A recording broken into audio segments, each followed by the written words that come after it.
ലോക്സഭാ തെരഞ്ഞെടുപ്പിന്റെ ഫലങ്ങൾ പുറത്തു വന്നുകൊണ്ടിരിക്കുമ്പോൾ അക്ഷരാർത്ഥത്തിൽ തൃശ്ശൂരിനെ അങ്ങ് എടുത്തിരിക്കുക തന്നെയാണ് സുരേഷ് ഗോപി. ഒടുവിൽ റിപ്പോർട്ട് കിട്ടുമ്പോൾ 40,000-ലേറെ വോട്ടുകൾക്കാണ് സുരേഷ് ഗോപി ലീഡ് ചെയ്യുന്നത്. UDFിന്റെ കെ മുരളീധരൻ 3-ാം സ്ഥാനത്താണ്.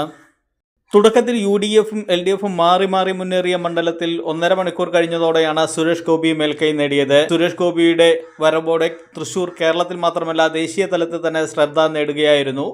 കഴിഞ്ഞ ലോക്സഭാ തെരഞ്ഞെടുപ്പിൽ നാമനിർദ്ദേശ പത്രിക സമർപ്പിക്കുന്നതിനുള്ള അവസാന ദിവസം മത്സരരംഗത്തെത്തിയ സുരേഷ് ഗോപി തൃശ്ശൂർ എടുക്കും എന്ന് പറഞ്ഞുകൊണ്ട് വിരലിലെണ്ണാവുന്ന ദിവസത്തിൽ പ്രചാരണം ശക്തമാക്കുകയും ഇരു മുന്നണികളെയും വിറപ്പിച്ചുകൊണ്ട് വോട്ട് ശതമാനം വർദ്ധിപ്പിക്കുകയും ചെയ്തിരുന്നു.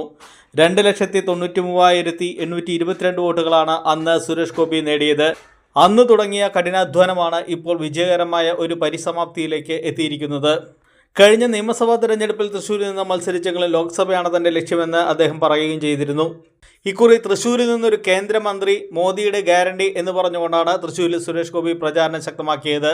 വീടുകളിൽ കയറി ഉച്ചഭക്ഷണം കഴിച്ചും ഗർഭിണിയുടെ വയറ്റിൽ തടവിയും അദ്ദേഹം ഉണ്ടാക്കിയെടുത്ത ജനകീയ മുഖമാണ് ഇപ്പോൾ കരുത്തന്മാരായ VS സുനിൽകുമാറിനെയും കെ മുരളീധരനെയും അടിച്ചിടുന്ന തരത്തിലേക്ക് എത്തിച്ചത്.